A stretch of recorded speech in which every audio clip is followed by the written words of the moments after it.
આજે સામાન્ય police constable હોય, નાના અધિકારીઓ હોય, એમની જે પીડા વ્યક્ત કરે છે કે સાહેબ તમને ખ્યાલ નહીં હોય, ગુજરાતમાં પોલીસ સ્ટેશનોના ભાવ બોલાય છે. બોર્ડર પરના પોલીસ સ્ટેશનો હોય કે જ્યાંથી કન્ટેનરો ભરીને દારૂ આવે છે, પોર્ટ પરના એટલે કે દરિયા કિનારાનો જે પોલીસ સ્ટેશનો છે જ્યાં સ્ટીમરો ભરીને ડ્રગ્સ આવે છે, એવી જગ્યાના ભાવ લાખોમાં હોય છે. ત્યાં પોસ્ટિંગ લેવું હોય તો 25 લાખ 50 લાખ રૂપિયા આપવા પડે છે.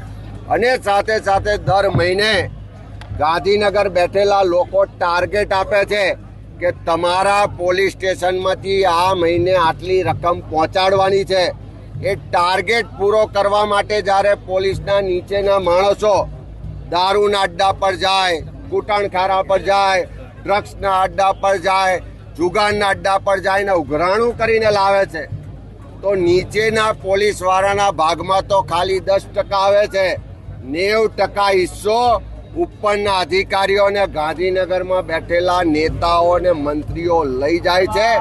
આવી દર્દ, આવો આક્રોશ, આવી પીડા સામાન્ય પોલીસના કર્મચારીઓ વ્યક્ત કરી રહ્યા છે.